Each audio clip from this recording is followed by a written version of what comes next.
8월 마지막 주입니다. 저는 지금 휴가 중입니다. 근데 휴가 중인 사람이 왜 여기에 서 있느냐? 불만 있으십니까? 불만이 있어도 어찌할 바가 모르겠습니다. 저는 그 목회를 쭉 해오면서 휴가를 늘 갔습니다마는 나름대로 지키는 원칙이 외국으로 나가 있을 경우에는 주의를 빠지지만 국내에서 휴가를 보내는 때는 뭐 사실 한국이 굉장히 좁지 않습니까? 뭐 몇 시간 만에 오는 거기 때문에 어차피 주일날 예배를 드린다고 하면 남의 교회 가서 뭐 드릴 거 있겠나. 그래서 이제 국내에서 휴가를 할 때는 이렇게 돌아오게 됩니다. 용서하시고 그냥 받아주시기 바랍니다. 네, 박수 그거 아닌데. 저는 이번 휴가에서요, 휴가를 가면서 어디 먼 곳에 가서 그냥 쉬는 것이 아니라 이번에는 금년 초부터 휴가 기간에는 고행을 해보자. 사실 서울에서 목회를 할 때는 매주 한 번씩 고행을 했습니다. 왜 그러냐면 우리의 생활이, 현대인들의 생활이 참 편안합니다. 늘 편안한 것만 찾고 또 목사의 담임 목사의 자리에 있다 보니까 여러 사람들하고 만나서 좋은 것을 많이 대접받기도 하고 뭐 이러다가 보니까 편한 것만 찾다 보니까 이 정신적으로도 나태해지는, 영적으로도 참 이렇게 자꾸만 타락의 기미가 많이 보이는 것 같아서 나름대로 고행을 하곤 했습니다. 서울에서 이제 강남에서 목회할 때는 그 한강변이 있기 때문에 일주일에 딱 하루는 혼자서 도시락을 가지고 20km 이상 강남에서 분당까지 왔다 갔다 하기도 하고요. 어떤 때는 40km 이상 되는 김포공항까지 한강변을 통해서 하루 종일 걷다 오는 적도 있고, 이렇게 일주일에 한 번씩은 이제 고행을 나름대로 하곤 했습니다. 근데 순천에 와서는 뭐 전혀 하지를 못했다가 이번 휴가 때 옛날에 했던 그 고행을 다시 한번 시작하자. 이렇게 해서 이제 휴가 때 나름대로 저의 몸을, 너무 편하게 살고 있는 이 몸을 조금은 괴롭히는 고행의 시간으로 보내겠다는 나름대로의 생각을 가졌습니다. 그래서 여러 가지 뭐 제주도에 가서 올레길을 걸을까 이렇게 하다가 내가 전라도에서 살고 있는데 전라도 땅도 제대로 밟아보지 못하고 뭐 남의 땅은 아니지만 뭐 남의 땅을 밟아보나. 그래서 이렇게 찾아보았어요. 인터넷을. 그러다 보니까 최근에 그 순례의 길 도보 여행하는 게 하나, 몇 년 전부터 개발된 게 하나 있는 게, 그게 바로 정약용 선생의 남도 유배길이라고 하는 길이었습니다. 모두 6코스로 되어 있는데 한 120km가 조금 넘습니다. 그 길을 걷기로 이제 마음을 먹었습니다. 그래서 지난 월요일부터 금요일까지 일단 그 길을 걷고 토요일 날 하루 쉬고 오늘 이제 설교를 합니다. 순례길 걷기 중간인 수요일에는 또 서울에 있는 기독교 방송 CBS TV에서 연락이 며칠 전에 와서 그들이 마련한 긴급 특별 자담회 촬영을 좀 해달라, 패널로 좀 참여해달라 해서 또 서울을 올라갔다 왔습니다. 명성교회 세습 무효 판결 이후 한국교회는 어디로 갈 것인가 라고 하는 제목의 특별 자담회에 참여해서 이 세습과 관련된, 그리고 앞으로 한국교회에 나아갈 방향, 상황에 대한 이야기를 나누었습니다. 이 방송은 이제 8월 30일 오전 9시에 CBS를 통해서 방송이 될 겁니다. 그리고 그날 수요일 날 저녁에 다시 순천으로 돌아와서 목요일부터 계속해서 순례의 길을 걸었습니다. 이번에 순례를 하면서, 걷기를 하면서 정약용 선생의 유배길을 다니기 때문에 정약용 선생에 대한 공부를 좀 해야겠다. 그래서 책을 읽기 시작했습니다. 특별히 박성무 선생님이 지은 정약용 평전이라는 책이 있습니다. 한 600페이지 정도 되는 책이고 또 여러 가지 책들이 많습니다. 그래서 그 평전을 읽으면서 정약용 선생의 생각과 그의 삶이 어떠했는가, 왜 유배를 갔는가, 뭐 이런 것들을 살펴보았습니다.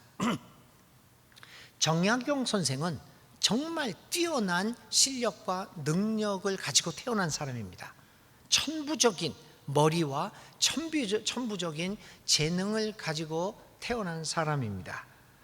그리고 집안도 넉넉했습니다. 정약용 선생의 집안은 전통적으로 학자들이 계속해서 나왔고, 또 홍문관이라고 하는 관리직에서 아주 몇 안 되는 관리 출신의 가문에서 태어난 아주 유복한 좋은 환경에서 태어나고 자라고 살아간 사람입니다. 경제적으로도 넉넉한 사람이었습니다. 그뿐만 아니었습니다. 당시 임금이었던 사도세자의 아들 정조의 극진한 신임을 받고 사랑을 받았던, 아주 정조가 임금이 그렇게 사랑했던 사람이기도 했습니다. 한마디로 그는 상류층 사람이었습니다. 태어나면서부터 늘 기득권층에 속해 있던 사람이었습니다. 그런데 이렇게 기득권층에 속해 있고 늘 능력이 많았고, 또 이 정약용 선생의 영정을 보면 생긴 것도 눈도 그거 되게 잘생겼어요. 모든 것에서 상류층에 속해 있던 이 사람이 수구적인 생각이 아니라 자기의 기득권을 수호하려고 하는 그러한 수구적인 사람이 아니라 진보적이고 개혁적인 사상을 가지고 있었고, 또 그것을 실천하여 당시의 조선의 백성들을 위한 새로운 나라를 만들려고 애썼다고 하는 것은 놀라운 일이 아닐 수 없습니다. 어떻게 저 상부층에 속해 있으면서 이렇게 국민의 백성들을 위한 진보적이고 개혁적인 생각을 할 수 있었을까?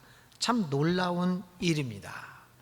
물론 정약용 선생이 훌륭한 사상을 펼쳤지만, 그러나 자신의 태생으로 인하여 워낙 높은 데서만 살아왔던 사람이었기에 저 밑바닥에서 살아가고 있는 정말 민초들의 삶을 사실은 살지는 않았습니다. 그가 이제 경제적으로 넉넉했기 때문에 강진에서 18년 동안 유배 생활을 하는데도 그렇게 궁핍한 삶을 살지는 않았습니다. 처가댁이 상당히 재력이 있었기 때문이죠. 그래서 궁핍한 삶을 살지 않았기에 그는 공부를 계속할 수 있었고, 많은 제자들을 그 강진에서 육성할 수가 있었습니다. 근데 이런 사람이, 이렇게 뛰어난 사람이지만 하여튼 그런 유복한 과정에서 태어났기 때문에 그 태생으로부터 오는 한계는 분명히 있었습니다. 그래서 그분의 사상이나 정책들을 보면 이분은 여기가 한계구나. 왜냐하면 고생을 모르고 유배를 갔다고 하지만 워낙 상류층에서 살았기 때문에 거기에 젖어 있는 곳으로부터 오는 생각에 한계가 있었던 것은 틀림없습니다. 어느 누구가 자기의 삶의 주변의 환경에 한계를 제한을 받고 살지 않는 사람이 어디 있겠습니까? 다 누구나 훌륭한 일을 하지만 나름대로의 한계는 갖고 있습니다. 그렇게 뛰어난 이 정약용 선생, 이분은 개혁을 거부하고 자신의 기득권만을 지키기에 급급했던 당시의 수구 세력과, 그리고 정약용과 다른 생각을 하고 있었던 다른 정파의 사람들로부터 시기, 모함, 극심한 시기와 모함과 음모를 받았습니다. 정약용을 향한 정적들의 집요한 모함과 방해로, 그리고 지금 말하면 가짜 뉴스로 그는 급기야 정조 임금이 죽고 그의 아들인 11살 순조가 등극하게 되자마자 재판을 받습니다. 그 재판에서 사형의 위기에 처해 있지만 가까스로 목숨을 구하게 되고, 정약용은 유배 처분을 받고 무려 18년 동안 강진에서 유배 생활을 합니다.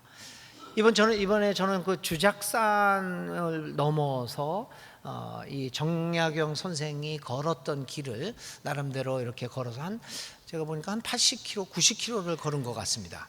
하루에 6시간, 7시간을 걸으면서 정약용 선생이 거쳐갔던 길들을 하나씩 밟아보면서 그분의 고뇌와 삶을 명상을 했습니다. 정약용의 평전을 읽으면서, 그리고 그분의 유배길을 하나씩 따라다니면서 저는 이런 것들을 느꼈습니다.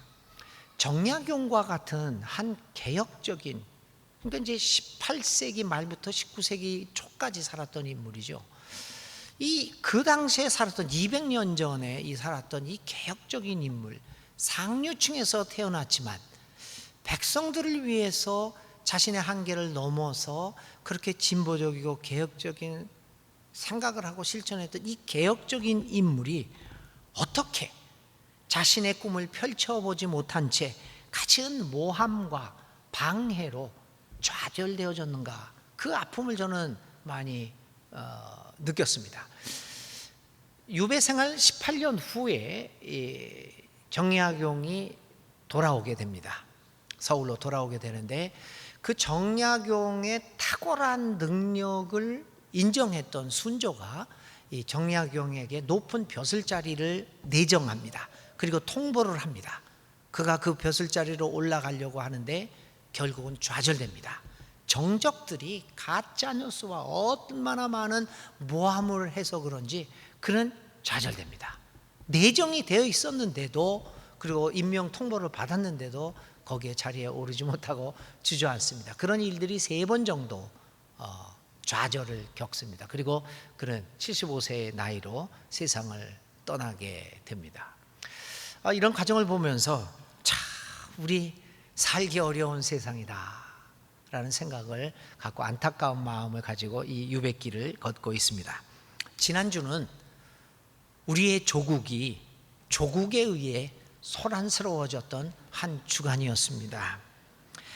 법무장관 후보자에 대한 철저한 검증이라고도 볼 수 있기는 하지만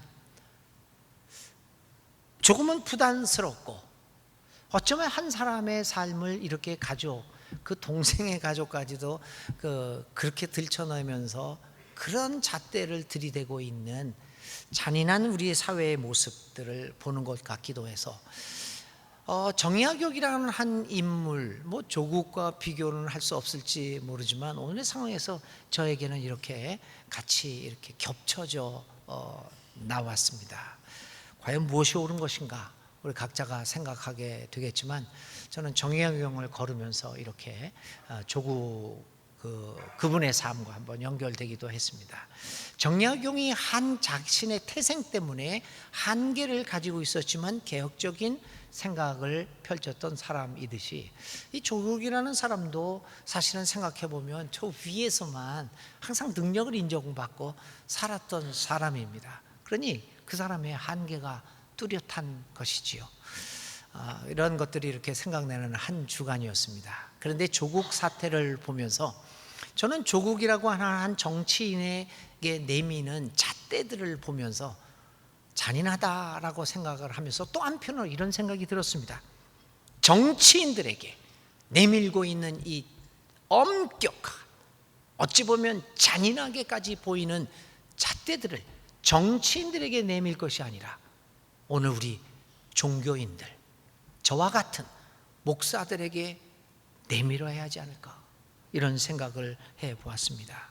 저를 비롯한 목사들에게, 유명하다는 목사, 대형교회에 성공을 했다는 목사들, 그들에게, 조국에게 내밀었던 이 잣대를 내밀게 되면 여러분 어떤 상황이 발생할까, 여러분 상상해 보십시오.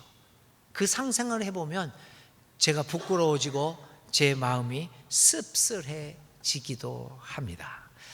이렇게 이제 이번 주는 이렇게 한 주간 좀 유배길을 걸으면서도 혼란스러운 생각들을 많이 했던 한 주였습니다. 이러한 생각들을 하면서 오늘의 예수님의 질문의 본문을 생각해 보았습니다. 오늘 우리가 생각하고자 하는 예수님의 질문은 9사람은 어디에 있느냐라고 하는 질문입니다. 오늘의 질문은 나병 환자 10사람을 고쳐준 치유 이적 사건과 연관되어 있는 질문입니다. 한센시병 걸린 10명이 있었습니다. 그 10명이 어느 날 예수님이 지나가는 것을 보고 멀찌감치 서서 그에게 도와달라고, 나를 불쌍히 여겨달라고, 나를 고쳐달라고 이야기를 합니다. 그 말을 들은 예수님은 이 한센시병 걸린 10사람에게 이렇게 말합니다. 그래, 고쳐주겠다. 그러니 너희들은 직접 지금 제사장에게 가서 몸을 보여라, 그렇게 이야기를 합니다. 당장 고쳐준 것이 아닙니다. 그냥 제사장에게 가서 몸을 보여줄 것을 명령합니다. 이 말을 들은 한센시병 걸린 10사람은 제사장에게로 향하였고, 가는 도중에 나병이 낫게 되었음을 스스로 깨닫게 됩니다. 여기에 우리는 주의를 기울여야 합니다. 그들이 스스로 깨닫게 됐습니다. 그러자 이 10사람 중에 9사람은 자기가 병이 완전히 낫게 된 것을 스스로 알게 되자 그들은 곧바로 자신의 가족과 친구들을 향하여 나아갔습니다. 그런데 그 중에 한 사람이 그렇게 기뻐서 뛰쳐나가다가 갑자기 예수님 생각이 나왔습니다. 그들을 고쳐준 사람이 누군가라고 하는 것을 기억하고 이 한 사람이 예수님에게로 돌아가서 감사하다는 인사를 했다는 겁니다. 이것이 사건의 배경입니다. 이것을 본 예수님께서 이렇게 질문한 것입니다. 아니, 병 치유를 받은 사람이 10명 아니냐? 그런데 어찌 한 사람만 나에게 인사를 하느냐? 9사람은 어디로 갔느냐? 게다가 오직 한 사람만이 나에게 감사하다는 인사를 하는데 그 사람은 이방 사람, 하나님께 영광을 돌린 사람은 이방 사람인 사마리아 사람이 아니냐? 이게 어찌 된 일이냐라고 하는 질문을 던졌던 것입니다. 왜 한 명밖에 돌아온 사람이 없었을까? 다른 사람들은 감사함을 몰랐을까? 그리고 또 성경은 왜 그가 하필이면 이방 사람인 사마리아 사람인 것을 강조하고 있는 것일까? 예수님의 9사람은 어디에 있느냐라고 하는 질문은 오늘 우리에게 어떤 의미로 다가오고 있습니까? 9사람은 어디 갔느냐라고 하는 질문은 감사함을 할 줄 모르고 주위를 돌아보기를 하지 않는 우리들에게 던지는 질문이 아니겠습니까? 왜 9사람들은 예수님을 기억하지 못했을까요? 그것은 무엇보다도 이 9사람들이 너무나 오늘 내 자신의 삶에만 몰두하고 있었기 때문입니다. 우리는 가끔 내 자신의 삶에만 우리의 온 정신을 쏟습니다. 내 관심을 쏟습니다. 내가 가진 환경, 또 내 아들, 내 가족, 내 딸, 거기에만 온통 관심을 쏟습니다. 이 9명, 10명의 한센시 병을 앓은 사람들은 참 비참한 삶을 살아가고 있었습니다. 그런데 어느 날 예수님에게 그 병 치유를 받게 됩니다. 이 병은, 그들이 가지고 있던 병은 굉장히 고약한 병이었고, 그 당시의 유대 사회에서요, 그들로 하여금 인간다운 삶을 살아오지 못하도록 한 근본적인 원인이 이 한센시 병이었습니다. 이 병만 아니었으면 그들의 삶은 얼마나 풍요롭고 달라져 있었겠습니까? 이 병은 그들의 삶의 한이었습니다. 그런데 그것이 해결된 겁니다. 나병이 나았다는 사실은 이제 그들의 인생은 새롭게 기쁨으로 가득 찬 새로운 삶으로 된다는 것을 의미했습니다. 그래서 그들은 자신의 삶에 발생한 이 너무나 좋은 일을 보면서 얼마나 많은 기쁨에 가득 찼을 것입니까? 그래서 그들은 한달음에 제사장에게로 달려갔을 것이고, 또 그 후에는 완전한 인정을 받은 후에는 자신들의 가족과 친구들이 있는 사회로 돌아갔을 것입니다. 아니, 이제는 내가 이 병에서 벗어나서 온전한 삶 살 수가 있는데 하루속히 그동안 내가 손해를 보았던 나의 보지 못했던 가족과 친구가 있는 사회로 돌아가는 것이 얼마나 중요한 일입니까? 얼마나 시급한 일입니까? 그래서 그것은 조금도 지체되어서는 안 될 것들이었습니다. 매우 당연한 것 아니겠습니까? 만약 우리에게 이렇게 좋은 일이 있다면 그걸 알리기 위해서 얼마나 바삐, 얼마나 지체 없이 여러분들의 가족에게로 돌아가겠습니까? 이 10명에서 이 9명이 예수님에게로 오지 않고 자기 가족에게로 간 것은 그렇게 비난받을 만한 일은 아닌 것 같습니다. 당연한 일이기 때문입니다. 그래서 그들은 그들을 낫게 해준 예수님께로 돌아가지 않고, 아니, 예수님이 낫게 해줬던 것조차 기억도 하지 못하는 그들의 행동이 이해가 되기도 합니다. 그것은 바로 우리도 나병으로부터 치료받은 9명처럼 그렇게 살아가고 있기 때문인지도 모릅니다. 교우 여러분, 오늘 우리가 누리고 있는 내 개인적인 삶에 너무나 풍요로움에 함몰되어 있는 것은 아닌가 모르겠습니다. 그래서 우리는 정작 우리의 삶, 우리가 누리고 있는 내 개인의 삶의 혜택들이 어디서부터 온 것인지 기억도 나지 않고 감사할 줄도 모릅니다. 이렇게 내 삶의 개인적인 삶에 함몰되어질수록 우리는 감사에 무감각한 사람으로 되어갈 확률이 더 높아집니다. 9명의 환자들이 그랬습니다. 이 병으로부터 노임을 받았다는 사실을 그는 길 가는 중에 깨달았습니다. 스스로 깨달았습니다. 대견스럽습니다. 스스로 발견합니다. 나는 이제 더 이상 환자가 아니다. 누가 고쳐준 것이 아닙니다. 어쩌면 예수님이 당장 거기서 그냥 고쳐줬다면 아무 문제가 없었을 것입니다. 그 사람들은 예수님이 고쳐줬다라고 하는 사실을 분명히 기억할 수 있었을 것입니다. 그런데 그 일은 그렇게 일어나지 않았습니다. 그들이 예수를 떠났을 때는 아직 병이 그대로 있었습니다. 길 가는 도중에 그들이 스스로 깨닫습니다. 병이 낫네. 오늘 우리가 누리고 있는 이 삶의 그 기적들, 풍요도 마찬가지입니다. 우리는 우리 스스로가 해 놓은 것이라고 생각을 하는 경우가 많습니다. 스스로 깨닫게 되기 때문입니다.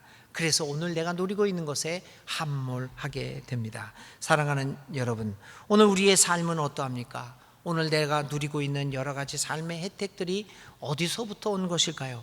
그 원천이 어디에 있는가를 가끔은 뒤돌아보면서 살아보아야 하지 않겠습니까?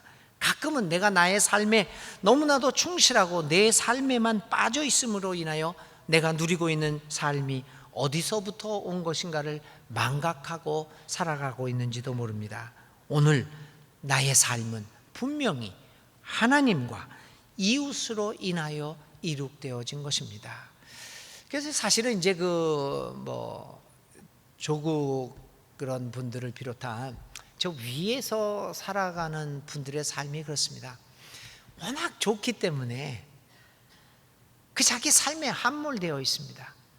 그래서 내가 하고 있는 일들이 무엇인가를 감각을 갖지 못하고 있다는 것이 이 상류층에 있는 사람들의 문제이죠. 그래서 무심코 하는 행동들이 어떤 의미를 가지고 있는가를 별로 생각하지 않습니다. 워낙 자기의 삶에 충실되어 있기 때문입니다. 오늘 우리는 하나님과 이웃을 돌아보면서 나의 삶에 멸종되어 있던 우리의 모습에서 조금이나마 벗어나서 이웃들을, 하나님을 되돌아보는 우리들이 되어야 합니다. 그래야만 9사람의 병자가 아니라 예수님께로 돌아와서 믿음이 너를 구원하였다라고 하는 칭찬을 듣는 한 사람으로, 그 한 교회로 살아갈 수 있을 것입니다. 두 번째, 오늘 우리는 이러한 예수님을 기억하고 하나님과 이웃을 기억하기 위해서 주위를 돌아보는 훈련을 해야 합니다. 워렌 버핏이라고 하는 사람이 있습니다. 여러분들이 잘 알고 있는 미국의 가장 유명한 부자 중에 하나고 투자의 귀재라고 하는 사람입니다.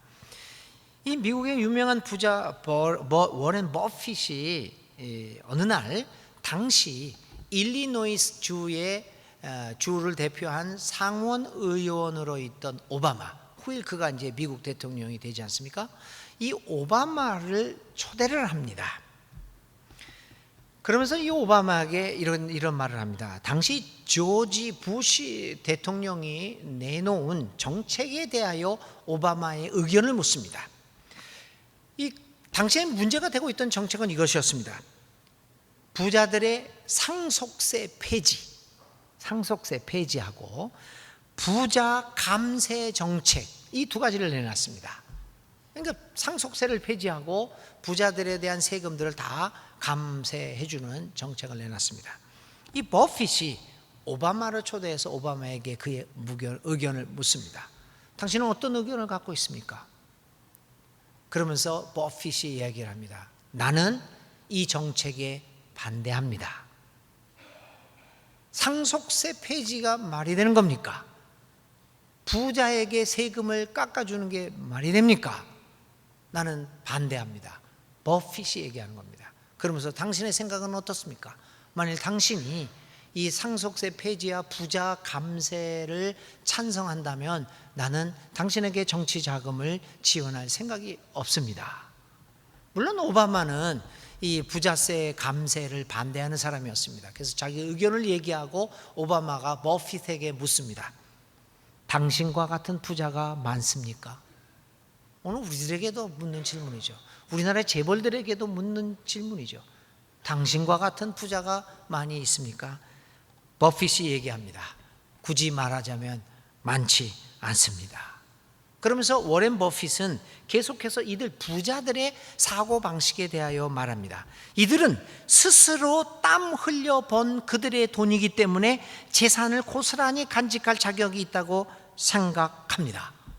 내가 스스로 벌었기 때문에 이건 내 것이기 때문에 내가 간직할 자격이 있다고 생각한다는 말이 워렌 버핏의 부자들에 대한 비판이었습니다. 그러면서 계속해서 이렇게 합니다. 하지만 그들은 자신들을 부유하게 만들어준 공공투자의 혜택을 고려하지 않습니다. 내 경우의 예를 들어보겠습니다. 나는 우연히 자본을 적절하게 배정해서 투자하여 돈을 버는 능력을 갖고 있습니다. 그러나 그러한 능력을 활용할 수 있느냐의 여부는 전적으로 내가 어떤 사회에 태어나서 어떤 사회에서 살고 있느냐에 달려 있습니다. 내가 만약 사냥으로 먹고 사는 그런 사회에서 태어나고 살아가고 있었다면 나의 투자 능력은 전혀 쓸모가 없었을 것입니다. 더구나 나는 빨리 달리지도 못하고 몸이 특별히 튼튼하지도 못하기 때문에 오히려 야생동물의 먹잇감이나 되었을 것입니다. 그러나 나는 운이 좋아 적당한 시기와 지역, 미국 사회에서 태어났습니다. 이 미국 사회에서는 내가 가진 투자의 능력을 높이 사줄 뿐만 아니라 훌륭한 교육으로 내가 가진 능력을 더욱더 배양시켜 주었습니다. 게다가 미국 정부는 투자할 수 있는 법률과 금융제도로 내가 좋아하고 나의 능력을 마음껏 발휘할 수 있도록 뒷받침해 주어 나는 결국 많은 돈을 벌었습니다. 여러분 이 말을 들으면서 어떻게 생각합니까? 워렌 버핏은 이렇게 결론을 내립니다. 그래서 나는 그 모든 것에 보답하고자 내가 할 수 있는 최소한의 도리를 다 하려고 합니다. 이게 워렌 버핏과 오바마의 만남에서 이루어진 대화 내용입니다. 이 내용은 2009년 발간된 버락 오바마가 지은 담대한 희망이라고 하는 책 274쪽에 기록되어 있습니다.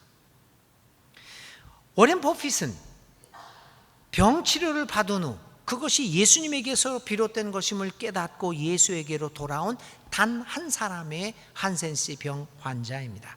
나머지 9사람은 돌아오지 않았습니다. 스스로 획득한 것이라고 믿기 때문이었습니다. 자기 스스로 자기 혼자만의 힘으로 이룩한 것이라는 생각 때문이 아니었을까요? 내가 스스로 이룩한 것인데 굳이 되돌려 줄 필요도, 그리고 하나님께 이웃들에게 감사할 이유가 어디 있겠습니까? 우리는 어떤 삶을 살아가고 있는 것일까요?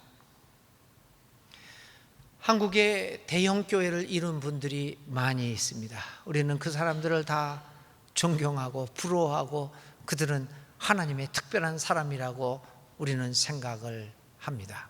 그리고 그들 자신들도 자기 스스로가 뛰어난 능력의 사람이기 때문에 이렇게 큰 교회를 이룩했다고 믿는 것 같습니다.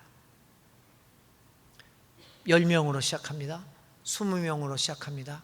그런데 그것이 5,000명이 되고 10,000명이 되고 30,000명이 되고 100,000명이 됩니다. 어찌 놀라운 능력이 아니겠습니까? 제가 이곳에 부임한 지 이제 4년이 됩니다. 그런데 교인이 그렇게 팍팍 늘지를 않아요. 하나님의 특별한 은혜를 받지 못했는지.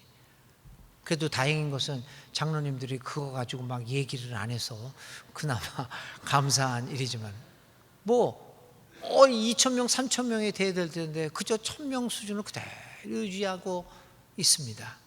근데 여러분, 저는 여러분들에게 약속합니다. 그리고 예언합니다. 만일 금년부터 시작해서 이제 곧 여기가 개발이 다 돼가지고 10만 명이 거주하는 대단지 아파트가 들어섰다고 한다면 저는 여러분들한테 예언하고 장담합니다. 2, 3년 안에 5,000명 만들겠습니다. 제가 능력이 좋아서 만드는 겁니까? 10만 명이 들어간다고 생각해 보십시오. 요 주위에 우리 교회가 혜택을 보지 않겠습니까? 제 능력이 뛰어난 게 아닙니다. 물론 능력도 조금 없다고 할 수는 없겠지만, 그러나 내가 가진 능력을 뛰어넘는 사회의 변화가 있는 것 아닙니까? 워렌 버핏이 능력이 없었던 게 아닙니다. 능력이 있었습니다. 그러나 그 당시에 미국 사회 모든 제도가 그렇게 그로 하여금 돈을 벌 수 있게 만들었던 것입니다. 오늘 우리는 내가 이룩한 성공이 내가 한 것이 아니라 우리 주위를 둘러보면서 그렇게 하도록 만들었음을 기억해야 합니다.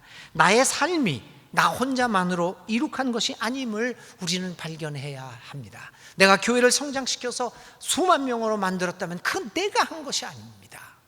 나의 능력으로 한 것이 아니라 그 사회 모든 구조가 그렇게 다 맞아떨어졌기 때문에 이루어진 것이라는 것을 깨닫는 것이 굉장히 중요하게 됩니다. 나의 이웃, 나의 조국, 나의 가족, 나의 친구, 교우, 그리고 무엇보다도 하나님의 함께 하심이 없었다면 과연 나의 삶이 가능했을 것인가를 우리는 발견해야 합니다. 이렇게 주위를 살펴보며 나의 능력이 아닌 것임을 깨닫게 될 때 우리는 겸손함을 보여줄 수밖에 없습니다. 우리는 오늘의 본문에서 돌아온 한 사람의 나병 환자가 당시 유대인들에 의하여 이방인 취급을 받았던 사마리아 사람이었음을 기억해야만 합니다. 오늘의 본문의 사마리아 사람들은 유대 사람들에 비해서 자신의 비천한 처지를 인정하고 겸손하게 살아오는 사람의 상징적인 모습입니다. 오늘의 본문이 굳이 사마리아 사람의 감사를 강조하는 것은 유대인들에 대한 강조를 하고 있는 것입니다. 내가 능력이 있어서 이렇게 했다, 내가 능력이 있어서 이렇게 큰 교회를 만들었다 라고 생각하는 사람들에 대한 경고입니다. 특히 돌아온 사마리아 사람에게 내 믿음이 너를 구원하였다 라고 하는 예수님의 말씀을 기록함으로써 돌아오지 않은 9명의 사람들이 경험했던 치유가 온전한 치유가 아니었음을 이야기해 주고 있습니다. 진정한 치유는 겉으로 드러나는 병의 치료가 아닙니다. 육체의 병의 치료와 더불어 하나님과의 관계가 회복되고 이웃과의 관계가 회복되고 하나님이 창조하신 만물과의 관계가 회복되는 것으로 인한 전인적인 구원에 이르게 되는 진정한 치유입니다.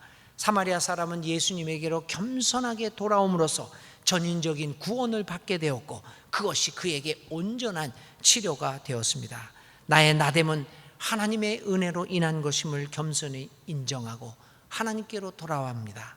나의 나됨은 이웃의 은혜로 인한 것임을 겸손히 인정하고 늘 이웃에게로 돌아와서 진정한 감사를 드리는 그 한 사람으로 우리는 살아가야 하겠습니다.